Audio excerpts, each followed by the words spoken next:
Hi friends, welcome back to my channel. Friends, ಎಲ್ಲರೂ ಹೇಗಿದ್ದೀರಾ? ಎಲ್ಲರೂ ಚೆನ್ನಾಗಿದ್ದೀರಾ ಅಂತ ಭಾವಿಸ್ತೀನಿ. ನಾನು ಕೂಡ ತುಂಬಾ ಚೆನ್ನಾಗಿದ್ದೀನಿ. ಏನಪ್ಪ ಇವಳು ಬೆಳಗ್ಗೆನೆ ಹೂ ಗಿಡನ ತೋರಿಸ್ತಿದ್ದಾಳೆ ಅಂತ ಅಂದ್ಕೊಳ್ತಿದ್ದೀರಾ? ಹೌದು, ಇವತ್ತು ನಮ್ಮ ಮನೆಯಲ್ಲಿ ನಾವು ಬೆಳೆಸಿರೋ ಹೂ ಗಿಡದಲ್ಲಿ 4 ಹೂ ಬಿಟ್ಟಿದೆ. ಅದು ವೈಟ್ ಕಲರ್ ದಾಸವಾಳ. ನನಗೆ ತುಂಬ ಇಷ್ಟ ಆಗಿರೋ ಫೇವ್ರೆಟ್ ಕಲರ್ ಅಂತಲೇ ಹೇಳ್ಬೋದು. ಹೂ ಗಿಡ ತರೋಕೆ ಹೋದಾಗಲೇ ನನಗೆ ಆ ಹೂ ಕಲರ್ ಇಷ್ಟ ಆಗಿ ಅದೇ ಬೇಕು ಅಂತ ನನ್ನ ಹಸ್ಬೆಂಡ್ನ ಕೇಳಿ ತರಿಸ್ಕೊಂಡೆ. ನಾವು ಬಿಸಿ ನೀರು 1 ಲೋಟ ಡೈಲಿ ಆ್ಯಸ್ ಯೂಶುವಲ್ ಕುಡ್ಕೊಂಡು ನಂತರ ಇವಾಗ ವಾಕ್ ಅಂತ ಹೋಗ್ತಾ ಇದ್ದೀವಿ.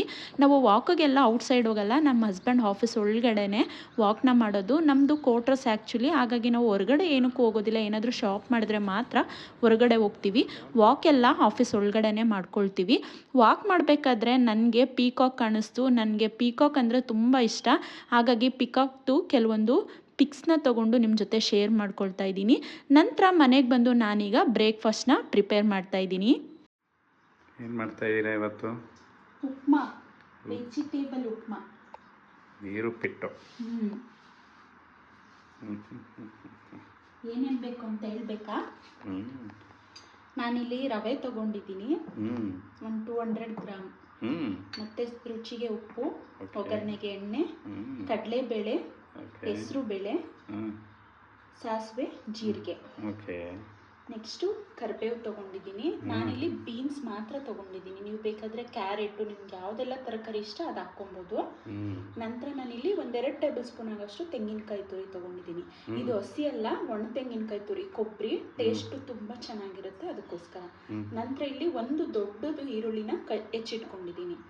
ಹಾಗೆ ಇಲ್ಲಿ 2 ಹಸಿರು ಮೆಣಸಿನ್ಕಾಯಿ. ನಿಮ್ಮ ಖಾರಕ್ಕೆ ಎಷ್ಟು ಬೇಕೋ ಅಷ್ಟು ತೊಗೋಬೋದು. ನಾವು ಸ್ವಲ್ಪ ಕಡಿಮೆ ಖಾರ ತೊಗೋತೀವಿ, ಅದಕ್ಕೆ ಕಡಿಮೆ ತೊಗೊಂಡಿದ್ದೀನಿ. ಹಾಗೆ ಸ್ವಲ್ಪ ಕೊತ್ತಂಬರಿ ಸೊಪ್ಪು ಹೆಚ್ಚಿಟ್ಕೊಂಡಿದ್ದೀನಿ. ಹಾಗೆ 2 ಹುಳಿ ಟೊಮೊಟೊ ತೊಗೊಂಡಿದ್ದೀನಿ. ಇದ್ರದ್ದು ಮೇನ್ ಟೇಸ್ಟ್ ಏನಂದರೆ ಟೊಮೊಟೊನೇ, ಅದಕ್ಕೆ ನಾನು ಟೊಮೊಟೊ ಜಾಸ್ತಿ ಹಾಕ್ಕೊಂಡಿದ್ದೀನಿ. ಹಾಗೆ ನಾನಿಲ್ಲಿ ನೀರನ್ನು ಕೂಡ ಬಿಸಿ ಇಟ್ಕೊಂಡಿದ್ದೀನಿ. ನೀರು ನಾನು 1 ಕಪ್ ರವೆಗೆ 4 ಕಪ್ ಅಷ್ಟು ನೀರನ್ನು ಸೇರಿಸ್ಕೊಡ್ತೀನಿ. ಆಗ ನೀರು ತೆಳ್ಳಗೆ ಉಪ್ಪಿಟ್ಟು ಚೆನ್ನಾಗಿ ಬರುತ್ತೆ. ಏನು ಮಾಡೋದು ನೋಡೋಣ. ಫಸ್ಟ್ ನಾನಿಲ್ಲಿ ರವೆನ ಫ್ರೈ ಮಾಡ್ಕೊತೀನಿ. ಅಂದರೆ ಗೋಲ್ಡನ್ ಕಲರ್ ಬರಬೇಕು ರವೆ, ಆ ರೀತಿ ಫ್ರೈ ಮಾಡ್ಕೊಬೇಕು.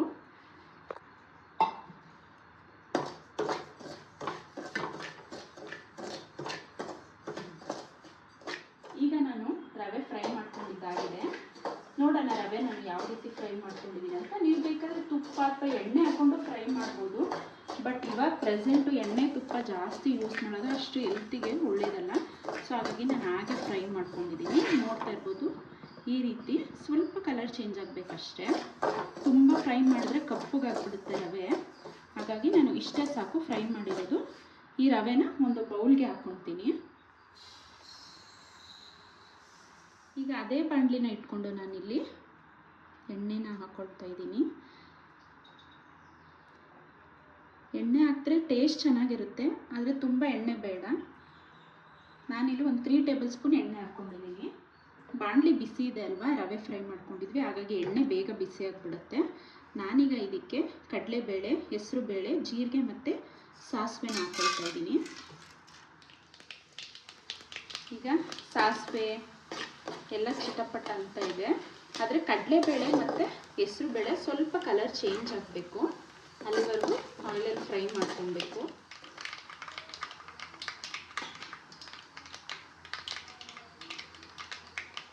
ಈಗ ಸಾಸಿವೆ, ಜೀರಿಗೆ ಮತ್ತು ಕಡಲೆಬೇಳೆ ಎಲ್ಲ ಚೆನ್ನಾಗಿ ಫ್ರೈ ಆಗಿದೆ. ನಾನೀಗ ಇದಕ್ಕೆ ಆನಿಯನ್ ಹಾಕ್ಕೊಳ್ತಾ ಇದ್ದೀನಿ. ಆನಿಯನ್ನ ಈ ರೀತಿ ತೆಳುವಾಗಿ ಉದ್ದವಾಗಿ ಕಟ್ ಮಾಡಿಕೊಂಡ್ರೆ ಚೆನ್ನಾಗಿರುತ್ತೆ ಉಪ್ಪಿಟ್ಟಲ್ಲಿ ತಿನ್ನೋವಾಗ.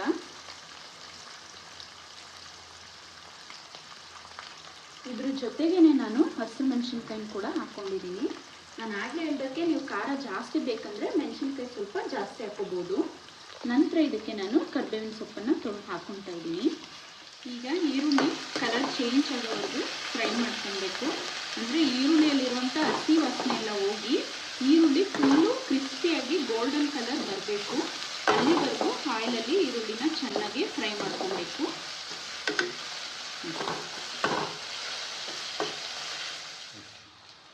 ಈರುಳ್ಳಿ ಇಷ್ಟು ಫ್ರೈ ಆಗಿದೆ, ನೋಡ್ತಾ ಇರ್ಬೋದು ಕಲರ್ ಚೇಂಜ್ ಆಗಿದೆ ಈರುಳ್ಳಿದು. ಈಗ ನಾನು ಇದಕ್ಕೆ ಟೊಮೊಟೊ ಮತ್ತು ಬೀನ್ಸ್ನ ಹಾಕ್ಕೊಳ್ತೀನಿ. ಬೀನ್ಸ್ ಟೊಮೊಟೊ ಒಟ್ಟಿಗೆ ಹಾಕ್ಕೊಳ್ತಿದ್ದೀನಿ, ಯಾಕಂದರೆ ಎರಡು ಚೆನ್ನಾಗಿ ಬೇಯಬೇಕು ಅಲ್ವಾ, ಹಾಗಾಗಿ ಎರಡನ್ನೂ ಒಟ್ಟಿಗೆ ಹಾಕ್ಕೊಳ್ತೀನಿ ನಾನು. ನೀವು ಬೇಕಾದರೆ ಹಸಿ ಬಟಾಣಿ, ಕ್ಯಾರೆಟು, ಯಾವುದೆಲ್ಲ ತರಕಾರಿ ಇಷ್ಟ ಆಗುತ್ತೆ ಎಲ್ಲ ತರಕಾರಿನೂ ಹಾಕೋಬೋದು. ನಾನು ಮನೆಯಲ್ಲಿ ಬೀನ್ಸ್ ಅಷ್ಟೇ ಇತ್ತು, ಸೊ ಹಾಗಾಗಿ ಬೀನ್ಸ್ನ ಮಾತ್ರ ಹಾಕ್ಕೊಂಡಿದ್ದೀನಿ.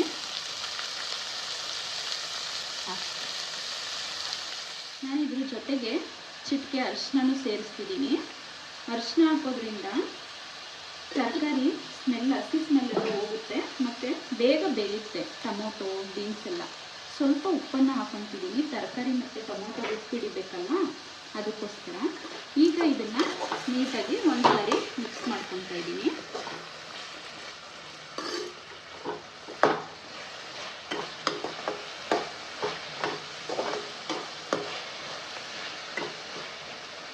ಇದು ಮಿಕ್ಸ್ ಮಾಡ್ಕೊಂಡಿದ ನಂತರ ಒಂದು 10 ನಿಮಿಷ ಲಿಡ್ಡನ್ನು ಕ್ಲೋಸ್ ಮಾಡದೆ ನಾವು ಕುಕ್ ಮಾಡ್ಕೊಳ್ಬೇಕು.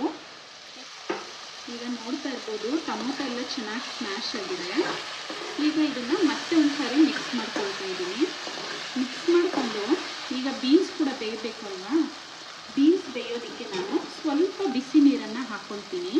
ಹಾಗೆ ಇದ್ರೆ ಇದು ತಳ ಹಿಡ್ಕೊಳುತ್ತೆ, ಅದಕ್ಕೆ ಸ್ವಲ್ಪ ಬಿಸಿ ನೀರನ್ನು ಹಾಕ್ಕೊಂಡು ಬೇಯಿಸ್ಕೊಳ್ತೀನಿ. ನೀರು ಹಾಕಿದ್ಮೇಲೆ ಲಿಡ್ಡನ್ನು ಕ್ಲೋಸ್ ಮಾಡಿ ಒಂದು 10 ನಿಮಿಷ ಬೇಯಿಸ್ಕೊಂಡ್ರೆ ಸಾಕು, ರೆಡಿ ಆಗಿಬಿಡುತ್ತೆ. ಈಗ ಒಂದು 10 ನಿಮಿಷ ಕುಕ್ ಮಾಡ್ಕೊಳ್ಳೋಣ. ನೋಡೋಣ.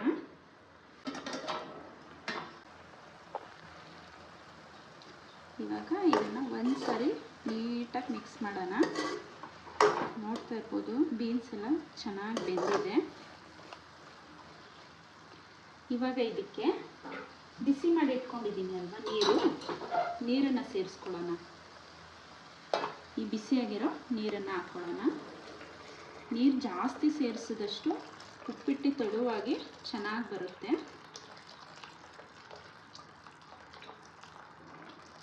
ಫುಲ್ ನೀರನ್ನು ಸೇರಿಸಿದ್ದೀನಿ ನಾನಿಲ್ಲಿ. ನೀರು ಒಂದು ಕುದಿ ಬರೋಕ್ಕೆ ಬಿಡಬೇಕು. ಜೊತೆಗೆ ನಾನಿಲ್ಲಿ ಇನ್ನೂ ಸ್ವಲ್ಪ ಉಪ್ಪನ್ನು ಸೇರಿಸ್ಕೊಳ್ತಾ ಇದ್ದೀನಿ. ಉಪ್ಪು ನೋಡಿಕೊಂಡು ಸೇರಿಸ್ಕೊಬೋದು. ಒಂದು ಸಾರಿ ನೀಟಾಗಿ ಮಿಕ್ಸ್ ಮಾಡೋಣ. ಇದ್ರ ಜೊತೆಗೆ ನಾನು ತೆಂಗಿನಕಾಯಿ ತುರಿ ಕೂಡ ಸೇರಿಸ್ತಾ ಇದ್ದೀನಿ. ತೆಂಗಿನಕಾಯಿ ತುರಿ ಈಗಲೇ ಸೇರಿಸೋದ್ರಿಂದ ಅದ್ರದ್ದು ರಸ ಎಲ್ಲ ಬಿಟ್ಕೊಳ್ಳುತ್ತೆ ಅಲ್ವಾ, ಟೇಸ್ಟ್ ಚೆನ್ನಾಗಿರುತ್ತೆ. ಹಾಗಾಗಿ ತೆಂಗಿನಕಾಯಿ ತುರಿ ಸೇರಿಸ್ತಾ ಇದ್ದೀನಿ. ಈಗ ಇದು ಚೆನ್ನಾಗಿ ಕುದಿ ಬರ್ತಾ ಇದೆ. ನಾನಿವಾಗ ಸ್ಟವ್ ಫ್ಲೇಮ್ನ ಸ್ವಲ್ಪ ಸಿಮ್ ಮಾಡ್ಕೊತೀನಿ. ಸಿಮ್ ಮಾಡಿಕೊಂಡು ನಂತರ ಹುರಿದಿರೋ ರವೆನ ಸೇರಿಸ್ಕೊಳ್ತಾ ಇದ್ದೀನಿ. ಸ್ವಲ್ಪನೇ ಸೇರಿಸ್ಕೊಬೇಕು. ಸೇರಿಸ್ಕೊಂಡು ಹಾಗೆ ಮಿಕ್ಸ್ ಮಾಡ್ಕೊತಾ ಇರಬೇಕು, ಇಲ್ಲಾಂದರೆ ಗಂಟಾಗ್ಬಿಡುತ್ತೆ. ನೀವು ನೀರು ಕಡಿಮೆ ಇದೆ ಅಂದರೆ, ತೆಳುವಾಗಿ ಬೇಕು ಅಂದರೆ ರವೆನ ನೋಡ್ಕೊಂಡು ಸ್ವಲ್ಪನೇ ಹಾಕ್ಕೊಳ್ಳಿ. ಇಲ್ಲ ಸ್ವಲ್ಪ ಗಟ್ಟಿ ಇದ್ರೂ ಪರವಾಗಿಲ್ಲ ಅನ್ನೋದಾದರೆ ರವೆ ಪೂರ್ತಿಯಾಗಿ ಹಾಕ್ಕೊಂಡು ಮಿಕ್ಸ್ ಮಾಡ್ಕೋಬೇಕು. ನನಗೆ ಇಷ್ಟು ಕನ್ಸಿಸ್ಟೆನ್ಸಿ ಸಾಕು. ಈ ರವೆ ಅರಳಿದ್ರೆ ಸ್ವಲ್ಪ ಥಿಕ್ನೆಸ್ ಬರುತ್ತೆ, ಹಾಗಾಗಿ ಇಷ್ಟು ರವೆನ ನಾನು ಹಾಗೆ ತೆಗೆದಿಟ್ಕೊಳ್ತಾ ಇದ್ದೀನಿ. ಈಗ ಇದನ್ನು ನೀಟಾಗಿ ಕೈಯಾಡಿಸ್ತಾ ಇರಬೇಕು, ಬಿಟ್ಟರೆ ಗಂಟಾಗ್ಬಿಡುತ್ತೆ ಉಪ್ಪಿಟ್ಟು. ಸೊ ಹಾಗಾಗಿ ನಾನು ನಿಧಾನವಾಗಿ ಪೂರ್ತಿ ನೀಟಾಗಿ ಮಿಕ್ಸ್ ಮಾಡ್ಕೊಳ್ತಾ ಇದ್ದೀನಿ. ಈ ಟೈಮಲ್ಲಿ ನೀವು ಉಪ್ಪು ನೋಡ್ಕೊಬೋದು, ಬೇಕಾದರೆ ಹಾಕೋಬೋದು. ಉಪ್ಪೆಲ್ಲ ಕರೆಕ್ಟಾಗಿದೆ. ನಾನು ಇದಕ್ಕೆ ಸ್ವಲ್ಪ ಕೊತ್ತಂಬರಿ ಸೊಪ್ಪನ್ನು ಮೇಲೆ ಹಾಕ್ಕೊಳ್ತಿದ್ದೀನಿ. ಯಾವುದೇ ಅಡುಗೆಗಾದರೂ ಕೊತ್ತಂಬರಿ ಸೊಪ್ಪು ಲಾಸ್ಟಲ್ಲಿ ಸ್ವಲ್ಪ ಸೇರಿಸೋದ್ರಿಂದ ಟೇಸ್ಟು ತುಂಬ ಚೆನ್ನಾಗಿರುತ್ತೆ. ಸೊ ಹಾಗಾಗಿ ನಾನು ಸ್ವಲ್ಪ ಕೊತ್ತಂಬರಿ ಸೊಪ್ಪನ್ನು ಸೇರಿಸ್ಕೊಳ್ತಾ ಇದ್ದೀನಿ. ಈ ಕೊತ್ತಂಬರಿ ಸೇರಿಸ್ಕೊಂಡು ನೀವು ಮಿಕ್ಸ್ ಮಾಡ್ಕೊಳ್ಳೋದೇನು ಬೇಡ. ಹಾಗೆ ಒಂದು ಪ್ಲೇಟ್ನ ಮುಚ್ಚಿ ಒಂದು 2 ನಿಮಿಷ ಬಿಟ್ಟರೆ ಸಾಕು, ಉಪ್ಪಿಟ್ಟು ರೆಡಿ ಆಗಿಬಿಡುತ್ತೆ. ಸ್ಟವ್ ಫ್ಲೇಮ್ನ ಲೋನಲ್ಲೇ ಇಟ್ಕೊಂಡು ಕುಕ್ ಮಾಡ್ಕೊಬೇಕು. 2 ನಿಮಿಷ ಆದ ನಂತರ ಪ್ಲೇಟ್ ತೆಗೆದು ನೋಡ್ತಾ ಇದ್ದೀನಿ. ನೋಡ್ತಾ ಇರ್ಬೋದು ಮೇಲೆ ಸ್ವಲ್ಪ ನೀರು ಬಿಟ್ಕೊಂಡಿದ್ದಲ್ಲ, ಆಗ ನಾವು ಇನ್ನೊಂದು ಸಾರಿ ಈ ಥರ ನೀಟಾಗಿ ಮಿಕ್ಸ್ ಮಾಡಿಕೊಂಡು, ಯಾಕಂದರೆ ಕೆಳಗಡೆ ಗಂಟಾಗ್ಬಿಡುತ್ತೆ ಮತ್ತು ತಳ ಹಿಡಿಯುತ್ತೆ. ಹಾಗಾಗಿ ಒಂದು ಸಾರಿ ಪ್ಲೇಟ್ ತೆಗೆದು ಈ ರೀತಿ ನೀಟಾಗಿ ಮಿಕ್ಸ್ ಮಾಡ್ಕೊಬೇಕು. ಮಿಕ್ಸ್ ಮಾಡಿಕೊಂಡು ನಾನು ಪ್ಲೇಟ್ ಮುಚ್ಚಿ ಇನ್ನೂ ಒಂದು 2 ಮಿನಿಟ್ಸ್ ಹಾಗೆ ಬಿಡ್ತೀನಿ. ಈಗ ಉಪ್ಪಿಟ್ಟು ಆಗಿದೆ ನೋಡೋಣ. ನೋಡಿ ಕರೆಕ್ಟಾಗಿ ಬಂದಿದೆ.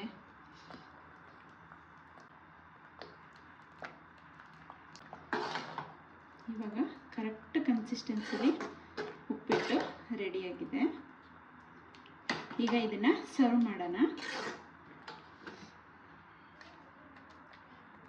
ನೋಡಿ ಕನ್ಸಿಸ್ಟೆನ್ಸಿ ಹೆಂಗಿದೆ ಅಂತ.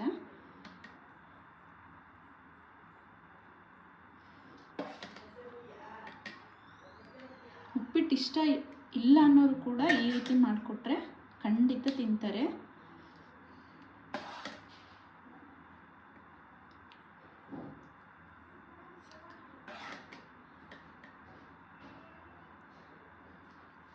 ನಾನು ಇದಕ್ಕೆ ಗಾರ್ಲಿಶಿಗೆ ಅಂತ ಸ್ವಲ್ಪ ಕೊತ್ತಂಬರಿ ಸೊಪ್ಪನ್ನು ಹಾಕ್ಕೊಳ್ತೀನಿ.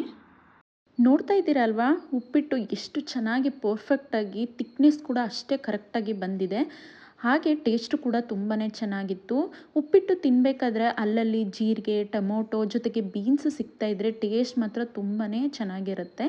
ನೀವು ಕೂಡ ಒಂದು ಸಾರಿ ಟ್ರೈ ಮಾಡಿ ನೋಡಿ. ನೀವು ಟ್ರೈ ಮಾಡಿದ್ಮೇಲೆ ಹೇಗೆ ಬಂತು ಅಂತ ಕಾಮೆಂಟಲ್ಲಿ ನನಗೆ ತಿಳಿಸೋದನ್ನು ಮರಿಬೇಡಿ. ಕೆಲವೊಬ್ಬರಿಗೆ ತೆಳುವಾದ ಉಪ್ಪಿಟ್ಟು ಇಷ್ಟ ಆಗಲ್ಲ, ಅವರು ಸ್ವಲ್ಪ ಗಟ್ಟಿ ಇದ್ದರೆ ಚೆನ್ನಾಗಿರುತ್ತೆ ಅನ್ಕೊತಾರೆ.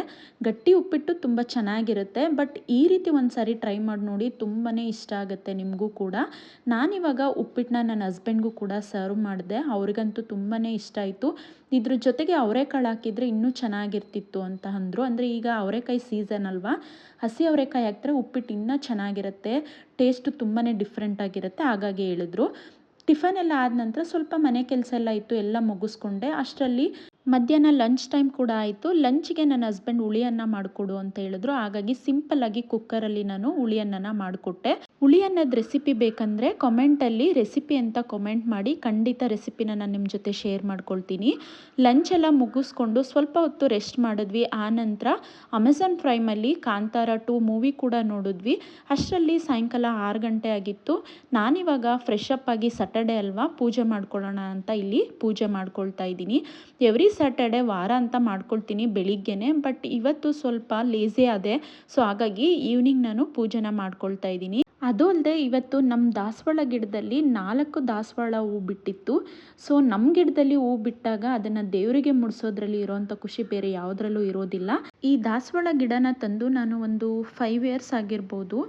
5 ಇಯರ್ಸಿಂದ ಅದು ಎಷ್ಟು ಹೂ ಕೊಡುತ್ತೆ, ಜೊತೆಗೆ ಆ ಹೂ ಕಲರ್ ಎಷ್ಟು ಚೆನ್ನಾಗಿದೆ ಅಂದರೆ, ನಾನು ದಾಸವಾಳ ಗಿಡ ತರಕ್ಕೆ ಹೋದಾಗಲೇ ಆ ಹೂ ಕಲರ್ ನೋಡಿನೇ ತುಂಬಾ ಇಷ್ಟಪಟ್ಟು ತೊಗೊಂಡೆ, ಅಷ್ಟು ಚೆನ್ನಾಗಿದೆ ಹೂ ಕಲರು. ಈಗ ನಾವು ಪೂಜೆ ಎಲ್ಲ ಮುಗಿಸ್ಕೊಂಡು ಔಟ್ಸೈಡ್ ಹೋಗ್ತಾ ಇದ್ದೀವಿ. ಏನೋ ಶಾಪಿಂಗ್ ಮಾಡಬೇಕಿತ್ತು, ಬಟ್ ಇವತ್ತು ಶಾಪ್ ಮಾಡೋ ಅಂಥ ಪ್ಲ್ಯಾನ್ ಇಲ್ಲ. ಜಸ್ಟ್ ಹೋಗಿ ನೋಡ್ಕೊಂಡು ಬರೋಣ, ಇನ್ಫಾರ್ಮೇಷನ್ ಕಲೆಕ್ಟ್ ಮಾಡೋಣ ಅಂತ ಹೋಗ್ತಾ ಇದ್ದೀವಿ. ನಾವು ಹೆಲ್ಮೆಟ್ ಹಾಕಿಲ್ಲ, 2 ವೀಲರಲ್ಲಿ ಹೋಗ್ತಿದ್ದೀವಿ ಅಂತ ಅಂದ್ಕೊಳ್ತಿರ್ಬೋದು ನೀವು. ನಮ್ಮ ಮನೆ ಪಕ್ಕದಲ್ಲೇ ಇರೋದು ಶಾಪು, ಹಾಗಾಗಿ ನಾವು ಹೆಲ್ಮೆಟ್ನ ಹಾಕ್ಕೊಂಡಿಲ್ಲ, ಹಾಗೆ ಹೋಗ್ತಾ ಇದ್ದೀವಿ. ನಾವೀಗ ರಿಲಯನ್ಸ್ ಡಿಜಿಟಲ್ಗೆ ಬಂದಿದ್ದೀವಿ. ಏನಕ್ಕೆ ಅಂದರೆ ಒಂದು ಲ್ಯಾಪ್ಟಾಪ್ನ ಬೈ ಮಾಡೋ ಪ್ಲ್ಯಾನ್ ಇತ್ತು ನಮ್ಮದು. ಸೊ ಹಾಗಾಗಿ ಲ್ಯಾಪ್ಟಾಪ್ ಬಗ್ಗೆ ವಿಚಾರಿಸೋದಕ್ಕೆ ಅಂತ ಬಂದಿದ್ದೀವಿ. ರಿಲಯನ್ಸ್ ಡಿಜಿಟಲ್ ಮತ್ತು ಕ್ರೋಮಾ ಎರಡರಲ್ಲೂ ವಿಚಾರಿಸ್ಕೊಂಡ್ವಿ. ಆದರೆ ಇವತ್ತು ನಾವು ಲ್ಯಾಪ್ಟಾಪ್ನ ಪರ್ಚೇಸ್ ಮಾಡೋ ಪ್ಲ್ಯಾನ್ ಇಲ್ಲ. ನಾನು ಲ್ಯಾಪ್ಟಾಪ್ನ ಪರ್ಚೇಸ್ ಮಾಡಿದ ನಂತರ ನಿಮ್ಮ ಜೊತೆ ಅದನ್ನು ಶೇರ್ ಮಾಡ್ಕೊಳ್ತೀನಿ. ಆದಷ್ಟು ಬೇಗನೆ ಪರ್ಚೇಸ್ ಮಾಡ್ತೀವಿ. ಹಾಗಾಗಿ ಯಾವ ಲ್ಯಾಪ್ಟಾಪ್ ತೊಗೊಂಡ್ರೆ ಬೆಸ್ಟ್ ಅಂತ ವಿಚಾರಿಸ್ಕೊಳ್ಳೋದಕ್ಕೆ ನಾವಿವತ್ತು ಹೋಗಿದ್ವಿ. ಅಲ್ಲಿಂದ ಮನೆಗೆ ಬರೋ ಅಷ್ಟರಲ್ಲಿ ಸ್ವಲ್ಪ ಲೇಟೇ ಆಗಿತ್ತು, ಒಂದು 8:45, 9 ಆಗಿತ್ತು. ಸೊ ಹಾಗಾಗಿ ನಾನು ವಿಡಿಯೋನ ಕಂಟಿನ್ಯೂ ಮಾಡಿಲ್ಲ. ನೈಟ್ ಡಿನ್ನರ್ಗೆ ಚಪಾತಿ ಮತ್ತು ಮೆಂತ್ಯ ದಾಲ್ನ ಮಾಡಿದ್ದೆ. ಊಟ ಎಲ್ಲ ಮುಗಿಸ್ಕೊಂಡು ನನ್ನ ಹಸ್ಬೆಂಡ್ ಆಫೀಸ್ ಕಡೆ ವಾಕ್ ಅಂತ ಬಂದಿದ್ದೀವಿ. ನಮ್ಮದು ಕ್ವಾರ್ಟರ್ಸ್ ಆಗಿರೋದ್ರಿಂದ ವಾಕ್ ಎಲ್ಲ ಒಳಗಡೆನೇ ಮಾಡ್ತೀವಿ. ನಾವು ಆಫೀಸ್ ಹತ್ರ ಬಂದಾಗ ನೋಡ್ತಾ ಇರ್ಬೋದು ನೇಚರ್ ಎಷ್ಟು ಚೆನ್ನಾಗಿದೆ, ವ್ಯೂ ತುಂಬ ಚೆನ್ನಾಗಿತ್ತು. ಹಾಗಾಗಿ ನಾನು ಕೆಲವೊಂದು ವಿಡಿಯೋ ಕ್ಲಿಪ್ಪಿಂಗ್ಸು ಜೊತೆಗೆ ಫೋಟೋಸ್ನು ಕೂಡ ತೊಗೊಂಡೆ, ಅದನ್ನು ನಿಮ್ಮ ಜೊತೆ ಶೇರ್ ಮಾಡ್ಕೊಳ್ತಾ ಇದ್ದೀನಿ. ಇದಾಗಿತ್ತು ಇವತ್ತಿನ ನನ್ನ ಬ್ಯೂಟಿಫುಲ್ ವ್ಲಾಗ್. ಇವತ್ತಿನ ವ್ಲಾಗ್ ನಿಮ್ಗೆಲ್ರಿಗೂ ಇಷ್ಟ ಆಗಿರುತ್ತೆ ಅಂತ ಭಾವಿಸ್ತೀನಿ. ವಿಡಿಯೋ ನಿಮ್ಮೆಲ್ರಿಗೂ ಇಷ್ಟ ಆಗಿದ್ದರೆ ದಯವಿಟ್ಟು ವಿಡಿಯೋಗೆ ಒಂದು ಲೈಕ್ ಮಾಡಿ. ಹಾಗೆ ಇನ್ನೂ ಯಾರಾದರೂ ಚಾನಲ್ನ ಸಬ್ಸ್ಕ್ರೈಬ್ ಮಾಡ್ಕೊಳ್ದೆ ವಿಡಿಯೋಗಳನ್ನು ನೋಡ್ತಾ ಇದ್ದರೆ ದಯವಿಟ್ಟು ಚಾನಲ್ನ ಸಬ್ಸ್ಕ್ರೈಬ್ ಮಾಡಿಕೊಂಡು ವಿಡಿಯೋಗಳನ್ನು ನೋಡಿ ಅಂತ ಹೇಳ್ತಾ ಇವತ್ತಿನ ಬ್ಲಾಗ್ನ ನಾನು ಇಲ್ಲಿಗೆ ಎಂಡ್ ಮಾಡ್ತಾ ಇದ್ದೀನಿ. ದಯವಿಟ್ಟು ಚಾನಲ್ನ ಸಬ್ಸ್ಕ್ರೈಬ್ ಮಾಡಿಕೊಂಡು ವಿಡಿಯೋಗಳನ್ನು ನೋಡಿ ಹಾಗೆ ಸಪೋರ್ಟ್ ಮಾಡಿ. Thank you all.